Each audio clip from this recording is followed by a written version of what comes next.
Bonsoir daoly ndray tsika rehetra ny tokantrano any sy amin'ny toerana izay noana ny fampianarana.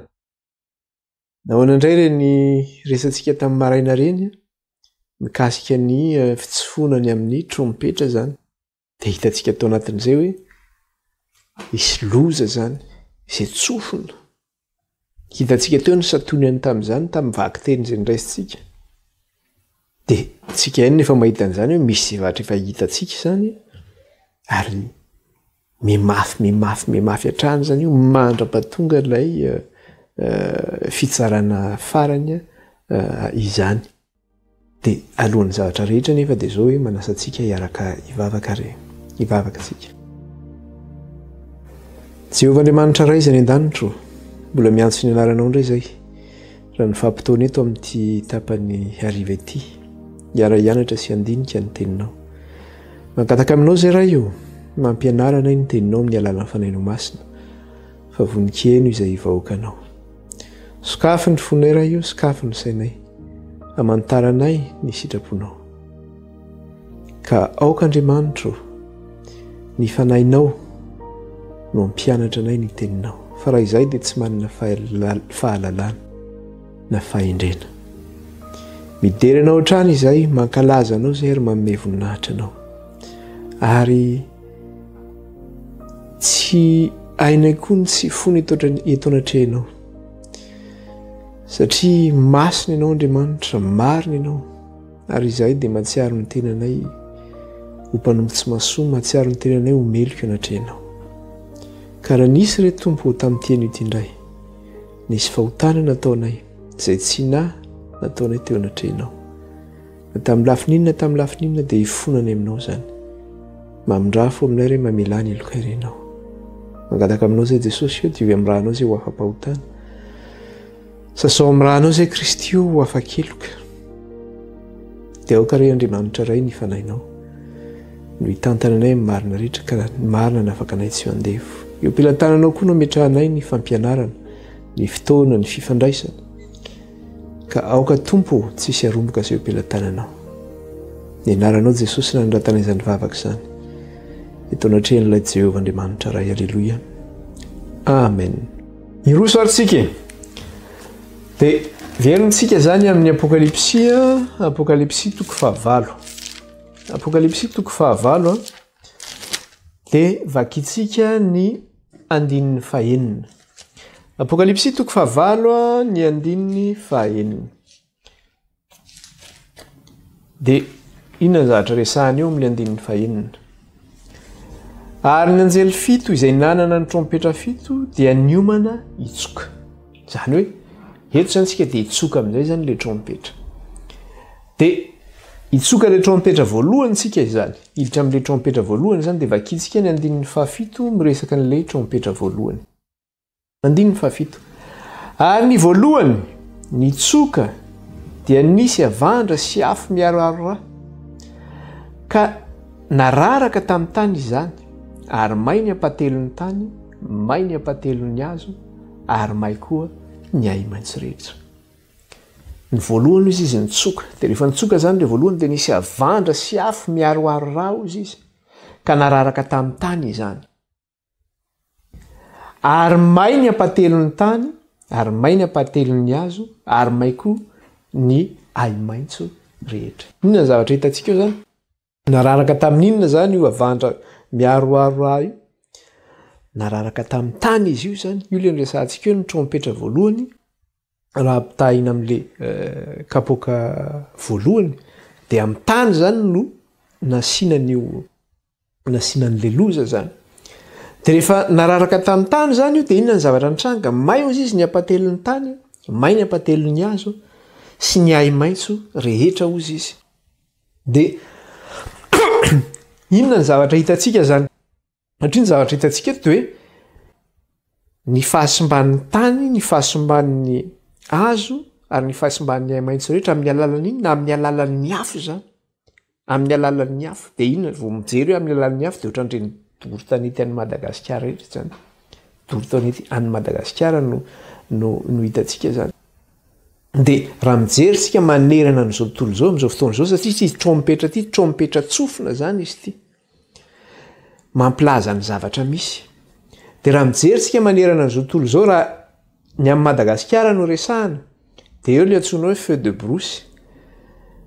De any ambanivohitra ny tena be misy an'izy io zany de inona mahatonga le hoe mamay ny ay maitso na mamay ny hazo de satria ny olona mila mamboly. Ary ny Madagasikara moa zany tsy manana fahafahana ohatra ny aty ampitan-dranomasina hoe manana fitaovana be izy asana tany fa ny Madagasikara mba ahafahany manadio an'iny tany iny aingana manala le broussaille zany manala le ay maitso zany na manome toerana ihany koa ahafahana mamboly de mandory tanety no ataony mandory tanety izy ary zay ihany koa efa nilovana zany tamin'ny razambe tany aloha tany de manao an'izay zavatra zay kanefa plus zany manao an'izay zavatra zay plus me simba zany le tany may le tany. De aty ampita-ranomasina any amin'ny faritra atsimo la Frantsa iny zany satria any zany ny toerana zany somary ataontsika hoe misy haitany be any amin'ny toerana iny zany. De rehefa tonga ny ny été zany inona moa le été zany ny été amin'ny rehefa taona fotoana mafana zany any aty a Frantsa rehefa été ny andro any amin'ny mois de juin io izy mandrapa tonga ny any amin'ny mois d'août zany de mirehitra ny alo any amin'ny sud any la France iny na any amin'ny faritra atsimo la Frantsa zany mirehitra ny alo. Zay le antsoina zareo hoe saison de feu zany tonga indray ny saison de feu de fa hoe fotoanany ohatrany hoe fotoam-pahavaratra de efa fotoanan'ny afo indray zany ity de efa tonga ny pompier mandeha makany efa miasa amin'ireny toerana stratéjika reny zany any amin'ny faritra atsimo iny mamono an'izay afo izay izany.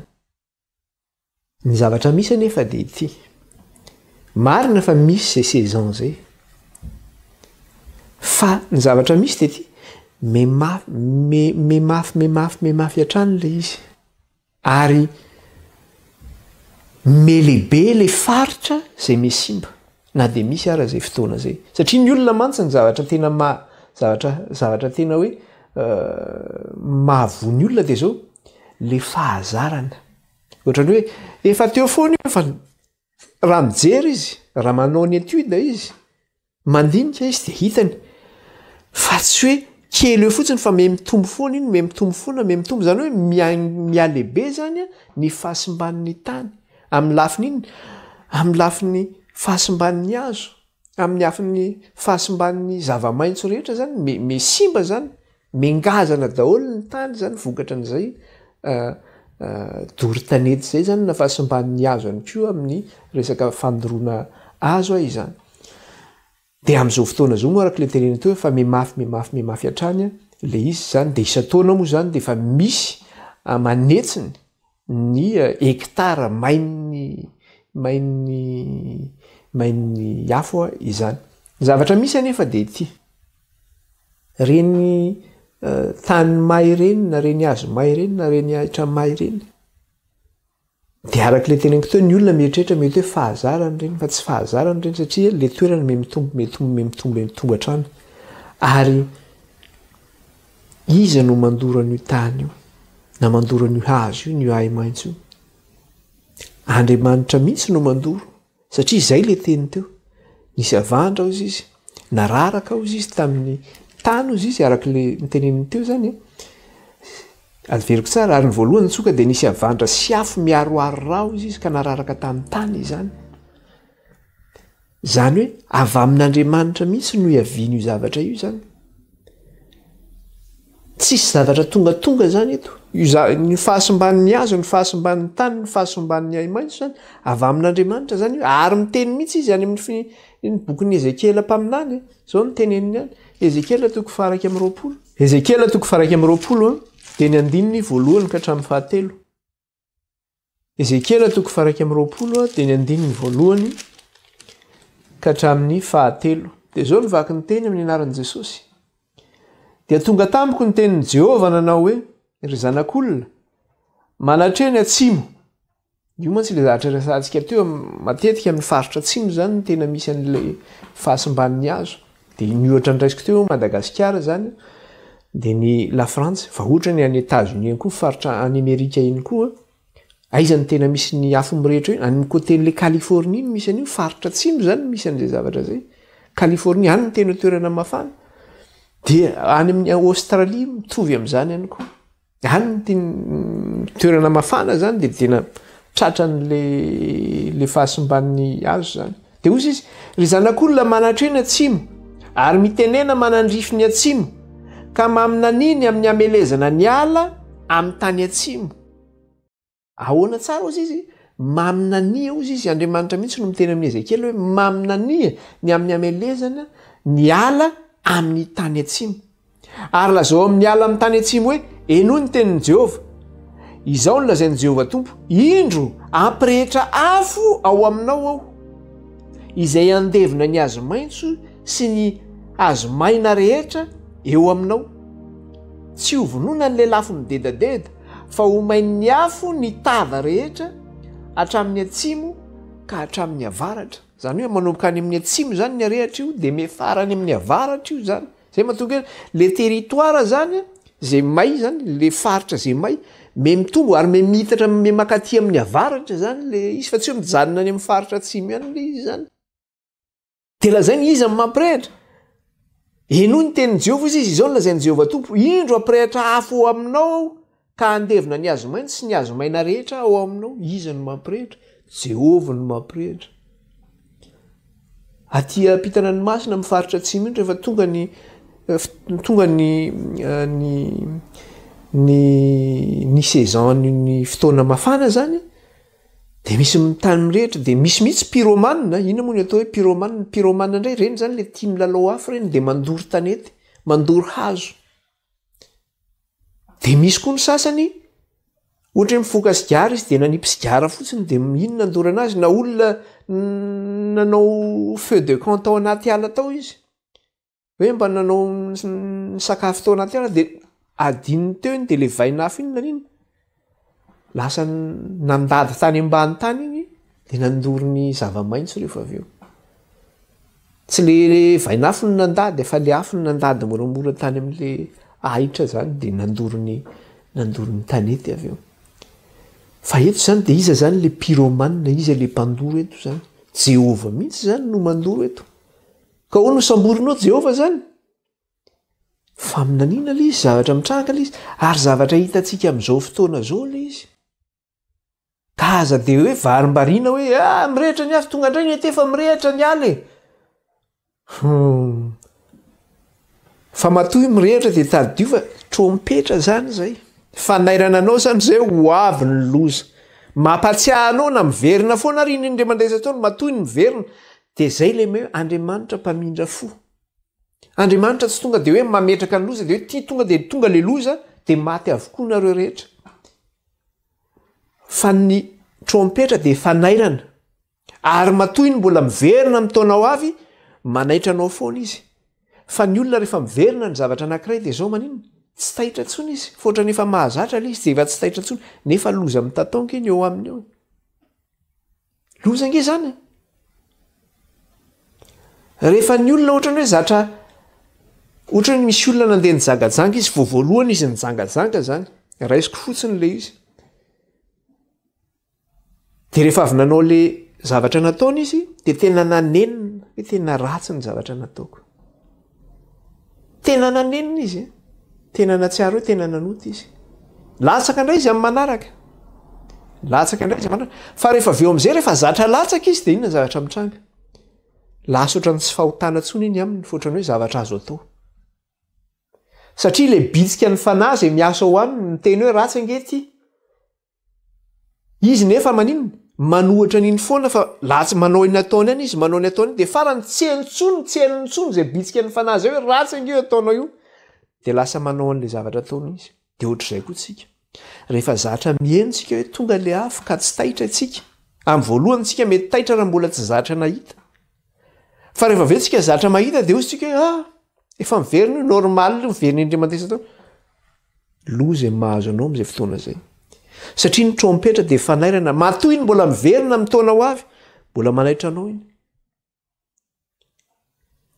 fa ny zavatra tokony jerenao dia zao avany atsimo izy miala fa me manomboka makany amy manatona ny avaratra izy tandremo ratsy io ahoana izy zareo ny faritra tsinanany tamatavy ratsy arô ratsy io zavatra io de ahoana izy 14 eto Ezekela io ihany tena 14 ka dia ho hitan'ny nofo rehetra fa izao Jehova no nampirehetra io ka tsy ho vonoina zany mampirehetra an'io izy ka tsy ho vonoina zay no mahatonga ny mirehetra foana zany za Jehova no mampirehetra an'io de eo any keo anatin'le teny raha miveritsika amin'ny Apokalipsy 7 verenantsika kely izy Apokalipsy 7 de inona ny zavatra niresahana io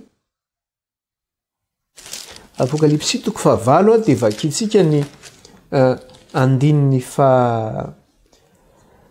andininy fahafito tapany faharoa andininy fahafito tapany faharoa de ahoana izy ary may ny apatelin'ny tany ary may ny apatelin'ny hazo ary may koa ny ahi maitso rehetra inona ny zavatra teneniny ato zavatra mandraitra atsika eto may ny apatelin'ny tany ozy izy may ny apatelin'ny hazo miresaka ny apatelony zany izy miresaka ny apatelony zany izy zany hoe ato amin'ny trompetra zany izy rehefa mitsoka de inona ny zavatra mitranga ny apatelony zany no simba eto ny hazo ny apatelon'ny tany no may ny apatelon'ny hazo no may ny apatelon'ny amaitso no may raha mbola mijery zany tsika am'izao fotoana zao mbola anatin'ny fotoanan'ny trompetra zany tsika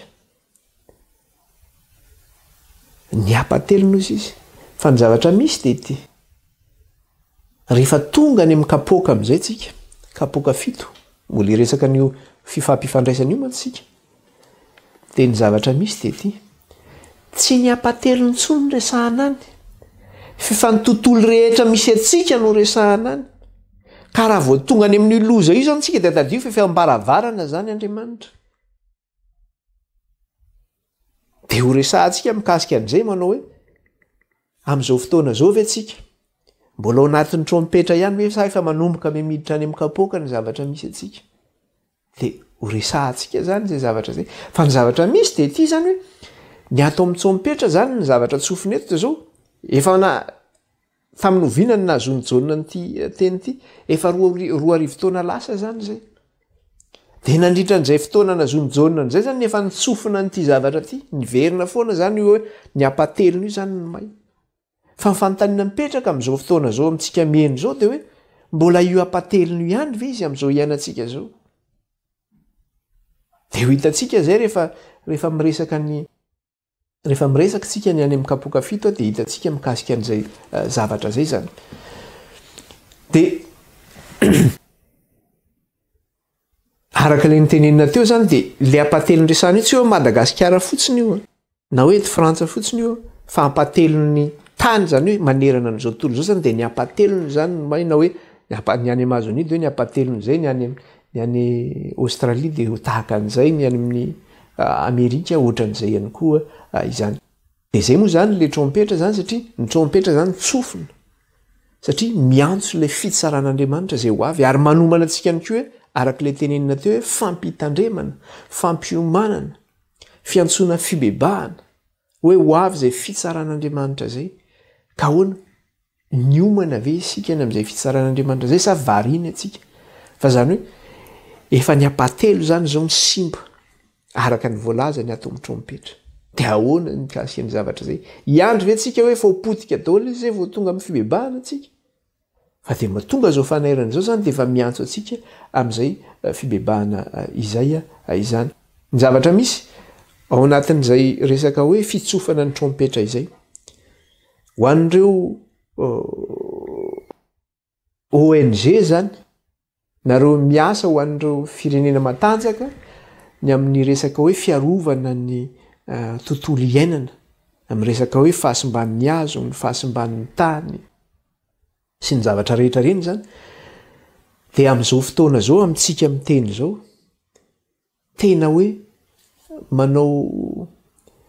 manao alarme mihitsy zany zareo manao alerte mihitsy ary zay mahatonga ren'le COP 21 hitatsika reny sommet mondial momba ny resaka environnement momba ny resaka tontolo iainana satria efa mesimba ny tontolo iainantsika de efa reo spesialista rehetrarehetra efa matahotra daholo ka manasa miantso an'ireo mpitondra fanjakana rehetra mba handray andraikitra ny amin'ny fiarovana ny tontolo iainana.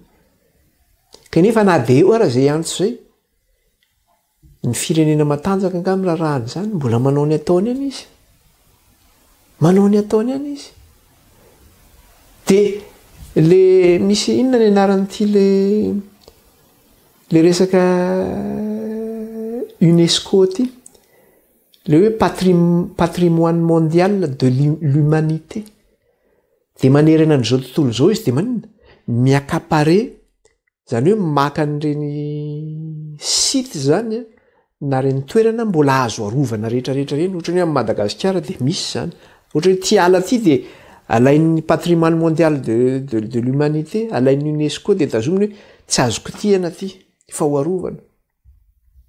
De alainy ohatr' zao daholo satria tena matahotra mafy izy hoe tsisy tsony inona tsony ny iainantsika zany fa simba daholo zao rehetra zao. Kanefa na de eo ara zay ezaka zay, iza ny adversaire anao am'izay? Andriamanitra.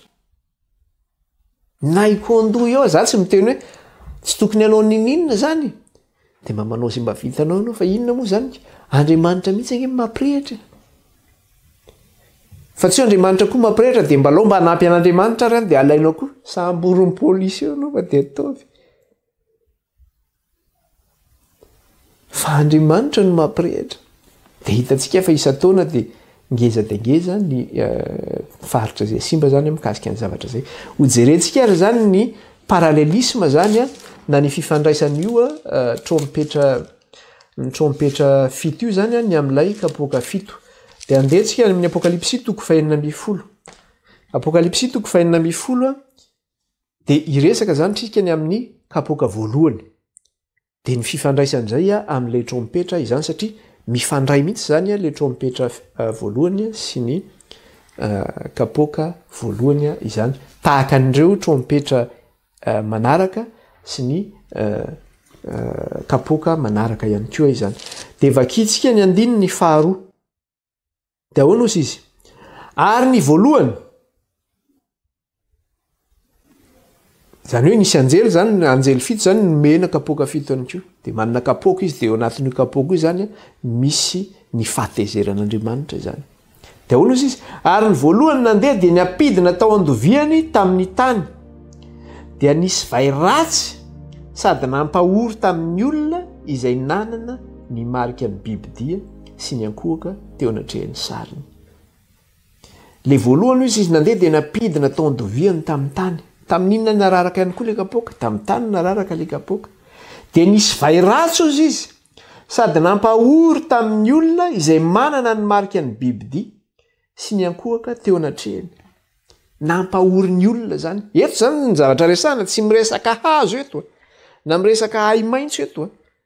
Fa tamin'ny tany no nararaka le izy. Fa ny zavatra nisy indray eto de ny olona ny voan'ilay vai ratsy zany eto.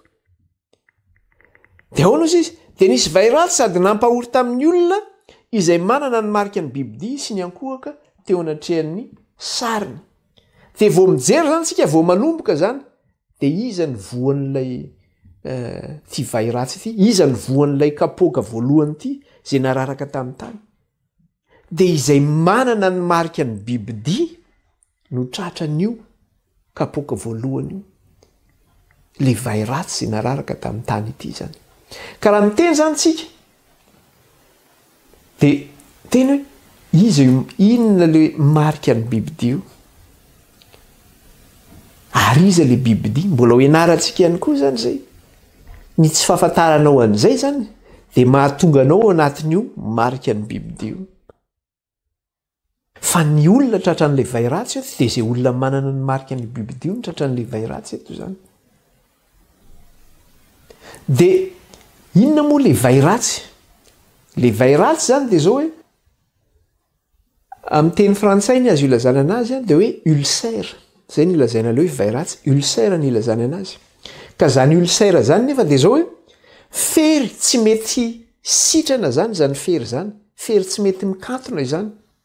Ary na ohatrany hoe mba sitrasitrana azy de miverina mivoaka foana le fery. Ary fery io de maninona? Mamoronana io.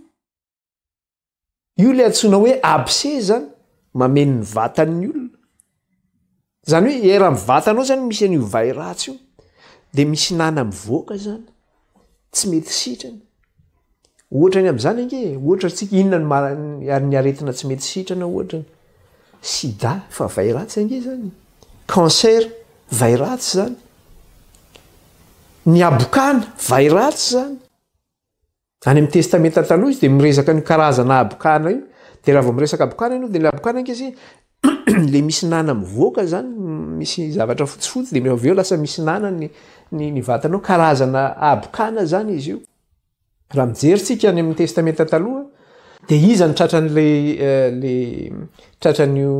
abokana any amin'ny testamenta taloha zany fa zay olona tratran'ny malédiction zany na olona tratran'ny ozina zany no tratran'lay hoe abokana jerentsika ty amin'ny Deutéronomie toko 7:20 ny zavatra hitantsika teo mantsy de zao hoe iza ny olona tratran'le vai ratsy de zay manana ny marika ny bibidia no tratran'le vai ratsy de eo jerentsika koa ny amin'ny testamenta taloha iza no tratran'le ozina satria ao anatin'le ozina zany le abokana zany fa ireo zay tsy meno ny tenin'Andriamanitra ireo le tratran'ny fanozonana ihany koa ny amin'ny testamenta taloha Deutéronomie toko 7:20 de ny 5:10 ny jerentsika Deutéronomie toko 7:20 de ny 5:10 ahoana izy ato vakitsika ny 5:10 ahoana izy ny tenin'Andriamanitra fa raha tsy mihaino ny feon'i Jehovah Andriamanitra kosa ianao ka tsy mitandrina anaraka ny didiny rehetra sy ny lalàna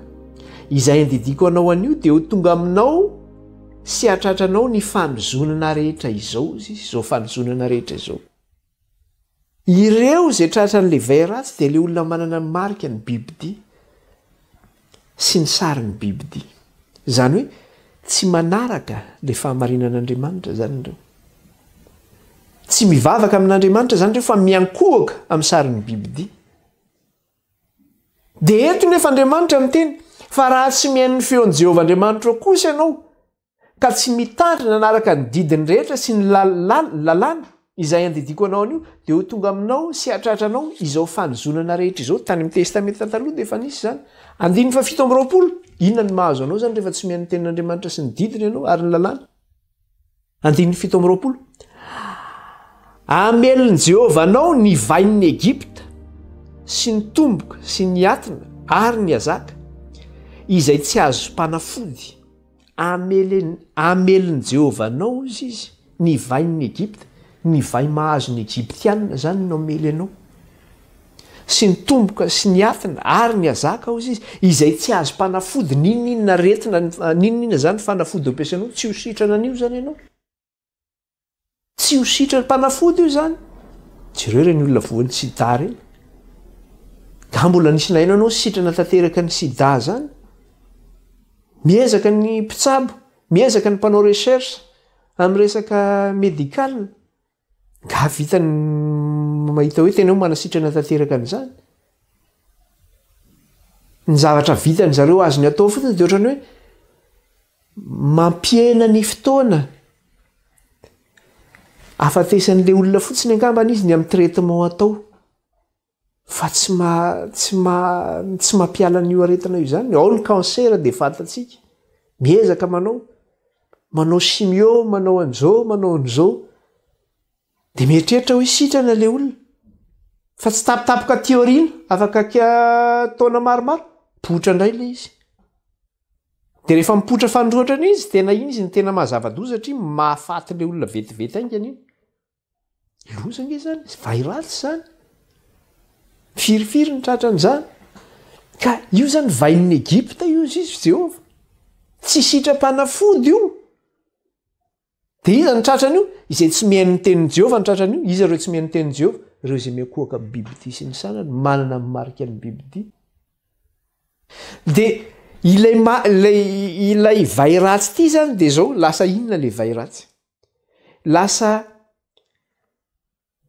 rehefa tratran'io zany ianao de zao io zany famantarana ety ivelany ilay fahasimbana ao anatinao inona moa le fahasimbana ao anatinao zany lenao zay miainao anatin'ny corruption ianao miainao anatin'ny faharatsiana, miainao anatin'ny tsy fahamarinana, miainao anatin'ny fanimbazimbana an'Andriamanitra. Ka ilay vairatsy hita ety ivelany zany le manana marika ny bibidio dia zao endrika ety ivelany ny amin'ny faharatsiana zay ao anatin'iny olona iny zany io. Zay zany ny sary asehon'iny. Ary ilay vairatsy zany izay mahazo ny olona zany vokatry ny fahotana zay nataony dia lasa inona zany io vairatsy io? Lasa marika an'ilay bibidia zany le vairatsy. Tonga dia fantatra ao zany hoe manana marika ny bibidia ny olona iny. Satria manana vairatsy. Le marika ny bibidia zany zay miafina satria tsy fantatra mantsy io marika ny bibidia ny olona tsy mahalala an'izany. Raha tsy olona malala le fahamarin'Andriamanitra tsy malala an'le marika an'le bibidia. Raha misy olona zany eny tsy eny, misy olona eny zany, ianao ka malala an'io hoe manana marika ny bibidia sa tsy manana marika ny bibidia? Na mekoka amin'ny sarin'ny bibidia sa tsy mekoka amin'ny sarin'ny bibidia? Rehefa tratran'le vairatsy iny dia efa fantatrao manana marika ny bibidia ty olona ty. Satria le vairatsy lasa iny lasa marika ny bibidia le vairatsy. Satria izy ny tratran'le vairatsy zay manana ny marika ny bibidia sy miakoka eo amin'ny sariny ny tratran'le vairatsy. Zay mazava zava-doza le izy ka anareo zay manana vairatsy dia efa mieritrerety hoe manana le marika ny bibidia ve za? Mety be indray no tezitra amin'izany. Za ve raha marary zany tahaka an'izao dia za lazainao manana amin'ny marika ny bibidia? Tena kalma fotsiny. Tsy za no miteny an'izany fa le soratra masina nge no miteny an'izany teo. Hoy izy ny tratra ny vairatsy io dia zay manana marika ny bibidia ozy izy. Fa tsy za no miteny an'izany. Fa za mampiseho antsika fotsiny ny endrika an'ilay izy dia anjarantsika mandika hoe mitombona tokoa hoe zany zavatra teneniko zany sa tsy mitombona. Dia hitantsika tokoa satria nilazaina ilay izy teo fa hoe vahin'ny Egypta ozy izy. Fa tadidio tsara fa rehefa tonga tokoa tamin'ny fotoana izay nivoahan'ny zanak'Israely nivoaka tao Egypta dia anisan'ny loza folo ivay io nataon'Andriamanitra tamin'ny Egyptianina ka nahazo ny Egyptianina. Jerentsika kely ange izy. Aty amin'ny Exodosy toko fahasivy ny ahitantsika an'izay zavatra zay. Exodosy toko fahasivy dia ny 9:9 ka hatramin'ny 11:10. Exodosy toko fahasivy dia ny 9:9 ka hatramin'ny 11:10. Exodosy toko fahasivy ny 9:9 ka hatramin'ny 11:10. Dia vakitsika amin'ny anaran'i Jesosy. Ary hoy Jehovah tamin'i Mosesy sy Arona, mangalala venona amin'ny tananao ao amin'ny lafaoro lehibe. Ary eo ka atopony Mosesy miakatra manandrify ny lanitra eo mason'ny Farao izany. Dia hitora-jofy eran'ny tany Egypta rehetra izany ka ho tonga vai mipiopotra amin'ny olona sy amin'ny biby fiompy eran'ny tany Egypta rehetra. Nasen'Andriamanitra nakalavenona Mosesy avy tao amin'ny lafaoro dia hozy izy atopazo iny maninona miakatra manandrify ny lanitra eo mason'ny Farao. Dia hitora-jofy eran'ny tany Egypta rehetra izany ka ho tonga vai mipiopotra amin'ny olona sy amin'ny biby fiompy eran'ny tany Egypta rehetra. Lasa zany atao mifanandrify amin'ny Farao iny dia tsofin'ny rivotra zany voan'iny daholo ny Egyptianina rehetrarehetra. Lasa mivay mipopotra mahazo anazy, mahazo ny Egyptianina, tsy ny olona ihany fa na ny biby ihany koa tratra ny vai io. Dia hozy izy dia nakalavenona tamin'ny lafaoro lehibe izy roa lahy, Mosesy sy Arona zany, ka nitsangana teo anatrehan'ny Farao dia natopo Mosesy niakatra nanandrify ny lanitra izany ka dia tonga vai mipopotra tamin'ny olona sy tamin'ny biby fiompy. Ary ny omby asy tsy nahajanona teo anatrehan'ny Mosesy noho ny vai, fa ny vai dia nahazo ny omby asy mba amin'ny Egyptianina rehetra. Nahazo ny olona rehetra io, na omby asy io na iny tratra ny vai ratsy io avokoa, na ny biby ara tratra ny ihany koa zany. Dia eto ihany koa zany ny zavatra hita dia zao ny amin'ity vai ratsy ity, inona ny zavatra hitantsika teo? Tsy vitany hoe ny olona rehetra no tratra n'ilay vai ratsy, tsy vitany hoe ny biby rehetra no tratra n'ilay vainafy, fa inona ihany koa no tratra n'ilay vainafy teo? Vakitsika katra ny 9:10. ary ny omby asy tsy nahajanona teo ny ren'i Mosesy noho ny vai fa ny vai dia nahazo ny omby asy mba amin'ny Egyptianina rehetra. Reo omby asy reo nge reo le pretra Egyptianina reo ny pretra ny Egyptianina, reo le pretra n'izy reo, pretra ny bibidia reo, pretra ny bibidia reo. Ka zany ny zavatra misy zany eto dia zao hoe tsy vitany hoe ny olona ihany ny tratra ny vai fa le pretra ny ihany koa zany ny omby asiny dia zao tratra n'le vai ratsy ihany koa, tsy misy akanavaka zany fa voa daholo. Dia tonga dia fantatra hoe manino pisoloky io olona io, satria reny Egyptianina reny nge milaza fa ny Egyptianina no Farao no Andriamanitra.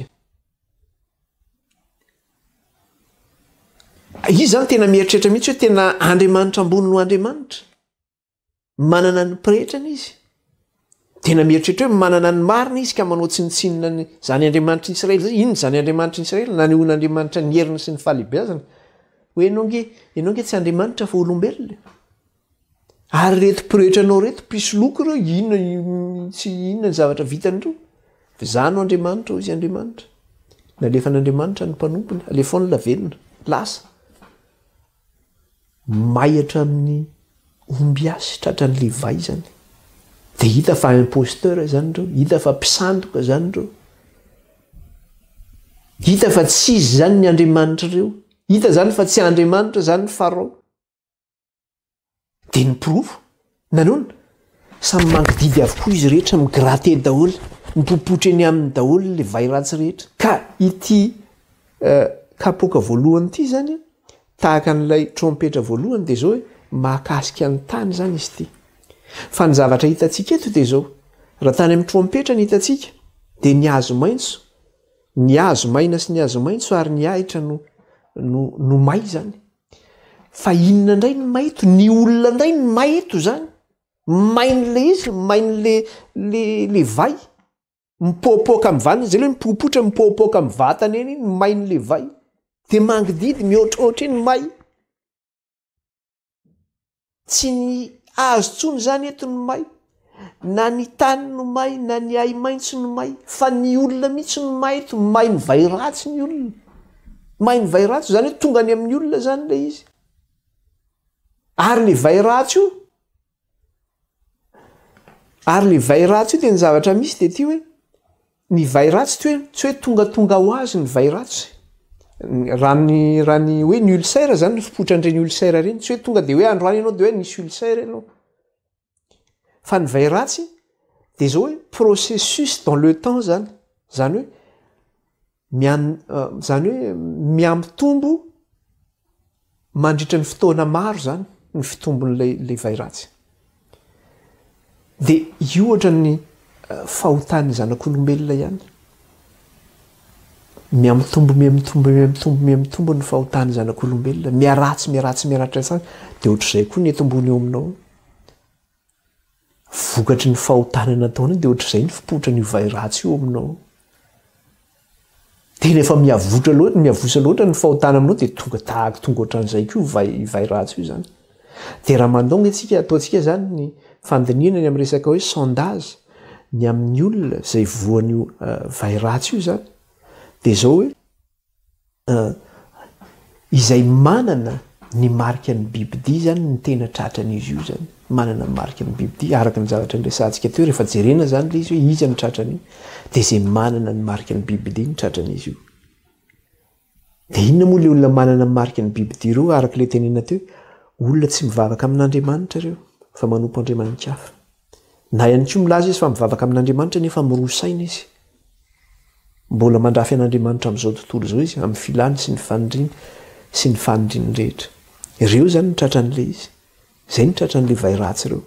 Dia jereo tsara aty amin'ny Romanina toko voalohany aty, satria izay momba an'Andriamanitra dia efa nasehon'Andriamanitra, fa itsika olombelona zany no manamafy ny atontsika, tsy mety iaino ny tenin'Andriamanitra. Romanina toko voalohany. Dia ahoana izy io amin'ilay Romanina toko voalohany io? Dia vakiantsika ny 9:20. Dia ahoana izy io amin'ny 9:20? Fa aseho avy any an-danitra ny fahatezeran'Andriamanitra. Io vai ratsy io nge fahatezeran'Andriamanitra io e. dia averiko tsara izy fa asehovany an-danitra ny fahatezeran'andriamanitra amin'ny faharatsiana rehetra sy ny tsy fahamarinan'ny olona izay misakana ny fahamarinana amin'ny fanaovan-dratsy. Maninona moa zany ny aseho le fahatezeran'andriamanitra? Vokatra ny antony dia ny faharatsian'ny olona no mahatonga an'izany sy ny tsy fahamarinan'ny olona izay misakana ny fahamarinan'andriamanitra amin'ny fanaovan-dratsy. Zany hoe sakanan'le mpanao ratsy mihitsy zany le fahamarinan'andriamanitra. Dia toizana le izy aty amin'ny andininy 720 dia zao no teneniny atao amin'ny andininy 720 koa ny voninahitr'andriamanitra tsy mety loha dia nosoloany zavatra tahaka ny endrik'olona mety loha sy vorona sy biby manatongotra efatra ary ny zava-mandadina mikisaka. Zany hoe raha Andriamanitra no tokony hivavahana zany dia lasa manompo sampy ny olona, miakohoka amin'ny vato, miakohoka amin'ny hazo, miakohoka amin'izay Andriamanitra tsy izy. Mandray ohatra tsika ohatran'ireny Bouddha reny, miaraka amin'le position iny izy ohatra tsy haiko hoe fleur de lotus moa ny filazany anazy iny, le ny tongony zany mikambana ohatra zao le tongony iny, dia le tanany ohatra manao ohatra zao zay, le tanany ohatra manao ohatra zao zay, tsy haiko na manao an'izao tsy haiko tsara. Dia iny mivavahana dia hoe paix en Bouddha sy ny karazany. Io zavatra tenenina teo le andininy 720 koa ny voninahitr'Andriamanitra tsy mety loha dia nisoloany zavatra tahaka ny endriky ny olona mety loha sy ny vorona sy ny biby manatongotra efatra ary ny zava-mandadina mikisaka. Manompo sampy ny olona, miakohoka amin'ny sary, misy koraka amin'ny sary vongana. Ary amin'izao fotoana zao ary tsy mba sary tsony ny ankofany fa tena olombelona mihitsy reny olona malaza amin'izao tontolo izao reny. Dia lasa satria mantsy reny fiankofana amin'ny sary vongana reny antsoina hoe Baiboly miteny an'ireny amin'ny teny frantsay dia hoe idôlatria. Ny dikany hoe idôlatria amin'ny teny gasy dia hoe fanompo-tsampy. Kanefany ireny olona malaza amin'izao tontolo izao na acteur malaza zany, mpilalao film malaza amin'ny télé, iny raisitsika ohatra malaza be Tom Cruise moa sa Tom Cruise tsy haiko intsony ny anarany teo. Reny zany ny malaza, Brad Pitt sy ny karazany izay mety olona fantatsika malaza. Ohatra ny sportif indray, Ronaldo, Messi, ny basketteur amin'ny ataontsika hoe any États-Unis reny, LeBron James, Jordan, atao hoe Steph Curry, tsy fantatro izy intsony. Sy na zoerana tennis, Nadal, Federer, zoerana golf, Tiger Woods. Ao ny mpanao ski koa malaza be dia be, ny mpanao handball rehefa mety karazana sport, na mety karazana ohatra hoe mpilalao film na mpihira ihany koa, hoe Beyoncé, Shakira, tsy haiko intsony izay mety mpalaza. Dia reny olona malaza reny ataon'ny olona idole reny. Fa izy miteny an'io tsy tonga saina izy. Raha miteny zao izy hoe iza ny footballeur préféré anao? Ronaldo c'est mon idole. Tena iny mihitsy ny idole. Vao miteny an'izay fotsiny hoe idole ko iny. Fantatrao ny dikan'izany idole zany? Fanompo-tsampy nge zany, idôlatria zany. Zany hoe lasa manompo olona zany ny olona amin'izao, tsy voatery hoe sary vongana intsony fa olona mihitsy ny tompony. Ka le voninahitr'Andriamanitra zany soloanao inona zany zay? Soloanao fanomponan'le olona zany le voninahitr'Andriamanitra. Aiza ny mariky ny bibidiny tsy petraka aminao iny mipopotra ny vai ratsy iny? Nga bibidia mavita manasitrana anao, mandeha any amin'ny omby haso ianao raha sitrany omby haso anao ny zavatra mivoaka aminao. Vao mainka ianao ampinanina ny zava-pahatany sy zava-poana, mihinan-kinam-poanao no lany ny vola sy ny arenanao itsabonao tena nga vitanao iny. Satria nahoana? Tsy Andriamanitra no katsahanao fa variny lasa ianao mbola any mandondoma ravarana ary amin'ny omby haso sy ny dadarabe ary ianao mandondona, mangatapitahina sy mitady fanasitranana. Ka le voninahitr'Andriamanitra zany no nosoloana amin'ny zavatra mety loha tahaka ny endrik'olona na olona mihitsy ary satria ny olombelona nge mety loha ihany nosoloana an'izay zany. Dia andininy manaraka dia ozy andininy 520 ary ny fahamarinan'Andriamanitra dia nosoloany lainga. Finoana zava-poana. Na ireo mpampianatra lainga ihany koa milaza izy fa kristianina nefa mampianatra fampianarana lainga tsy araka ny soratra masina, mampianatra zavatra tsy araka ny tenen'ny soratra masina,